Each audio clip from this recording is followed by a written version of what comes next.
खुलुमबाय नोंथांमोननिसिम बयनिसिमबो गोजोन फुंबिलिनि गोदान बोसोरनि हामलायनायखौ जासिहरनाय थाबाय। आसा खालामो नोंथांमोनाबो मोजाङैनो दङ। नोंथांमोननि थाखाय आं दिनै फुंबिलिनि गोदान खौरां लानानै फैबावलायबाय। मिजिंथियो नोंथांमोना खौरांखौ जोबजासे नायलांगोन। थांनाय 30 दिसेम्बर खालारखालि गोथै देहा बोखांनो हानाय ITIनि फरायसा गेरेमसा नार्जारिखौ बुथारग्रा दायनिगिरिखौ पुलिसआ 24 घन्टानि गेजेरावनो हमनो हाबाय। सलंआव फोरमायथिनाय बायदिब्ला क'क्राझार रुफालि नोगोरनि थागिबि जगदीश नार्जारि आरो शकुन्तला नार्जारिनि फिसाज्ला गेरेमसा नार्जारिखौ खास्रि बिस्रियै बुथारनाय जाथायनि गाहाय दायनिगिरि 19 बोसोर बैसोनि प्रिथिराज नार्जारि मुंनि लाइमोनजों लोगोसे सानै हेफाजाब होग्रा दायनिगिरिखौबो क'क्राझार पुलिसआ मैया हमदों। प्रिथिराज नार्जारिनि न'आ क'क्राझार बाटारमारियावनो।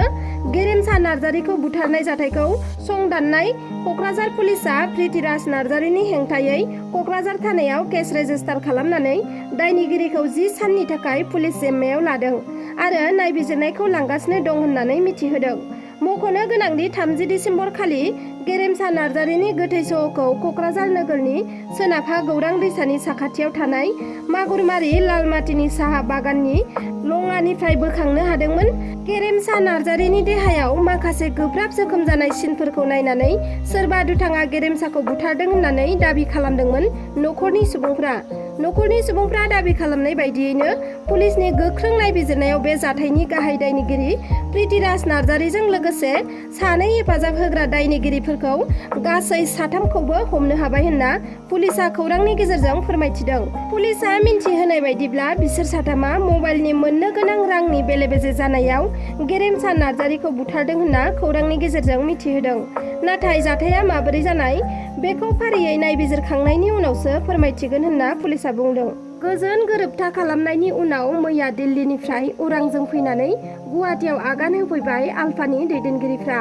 गोजोन गोरोबथा खालामनानै फैनाय आलफानि दैदेनगिरिफोरखौ मैया बरदारनि लकपिय गपिनाथ बरदलै गाथोनाव गुबुन गुबुन आफाद आरो गौथुमफोरा बरायदों। मिथिनो हानाय बायदिब्ला आलफानि दैदेनगिरिफोरखौ दिनै गोदोनायाव बिहु फालि बिबार माला गानहोनानै दोलै नोगोरै बरायदों। नाथाय आलफानि गोजोन गोरोबथा खालामनायखौ लानानै रायजोआव गोख्रों सावरायलायनायाबो सोलिदों। मख'नो गोनांदि आलादा हादर आसामनि सिमांजों गोलाव सम हाथियार लानानै सोमावसारनानै 10,000निबो बांसिन बिग्रायारिफोरा जिउ दान होनायनि उनाव आलफाया थांनाय 2023 मायथाइनि 29 दिसेम्बर खालि मिरु सरकारजों गोजोन गोरोबथा खालामदों। नाथाय आलफानि बे गोजोन गोरोबथानि उनावनो रायजो नाङै सावरायनाय आरो गोख्रों बिजाथाय होनायखौ नुनो मोन्दों।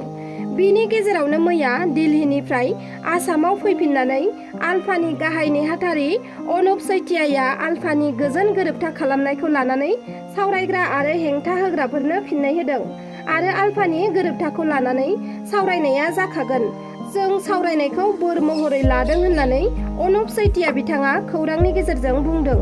रिपर्ट बायदिब्ला मैया बेलासे 3 रिंगायाव गोजोन गोरोबथा खालामनानै फैनाय आलफानि दैदेनगिरिफोरखौ गुवाहाटी नोगोरमानि श्रीमन्त शंकरदेव कलाक्षेत्रआव बरायनाय हाबाफारि लादों।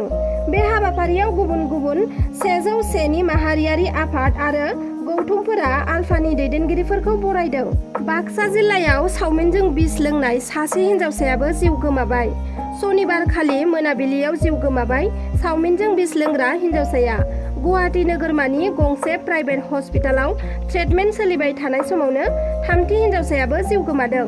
मख'नो गोनांदि बाक्सा जिल्ला कालपानिनि गंसे रेस्टुरेन्टआव 13 एबा 14 बोसोर बैसोनि 3 फरायसुलिया थांनाय 8 दिसेम्बर खालि सावमिनजों बिस लोंदोंमोन।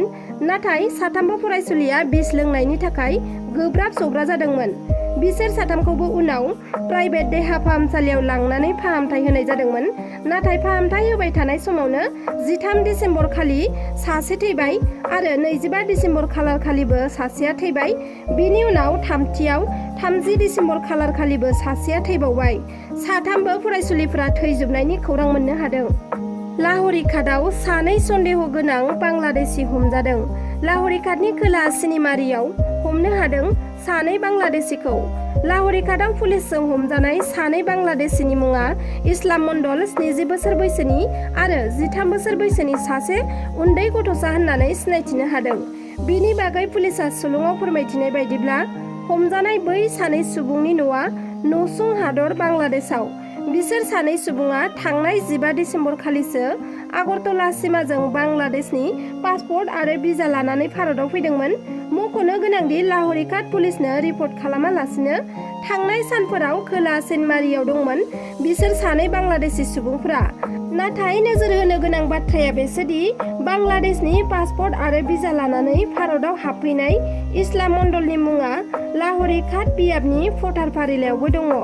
भारतनि भटार फारिलाइयाव नुर इस्लाम महरै दङ इस्लाम मण्डलनि मुङा। सासे बांलादेशीया माबोरै भारतनि भटार फारिलाइयाव मुं थिसनखो बेनि बागै पुलिसआ नायबिजिरनो जागायदों। नाथाय बांलादेशी मानसिया भारताव मानि थाखाय फैनाय बेखौ मिथिना मोनथ'वाखै। दिनैनि खौराङा बेखिनियानोमोन। नोंथांमोना आंनि खौरांखौ जोबजासे नायजोबलांनायनि थाखाय रोजा रोजा साबायखर थाबाय। आरो जुदि नोंथांमोना आंनि चेनेलखौ साबस्क्राइब खालामाखैब्ला अन्नानै लाइक, शेयार, साबस्क्राइब खालामनानै होदो। एसेनोसै, गोजोन्थों।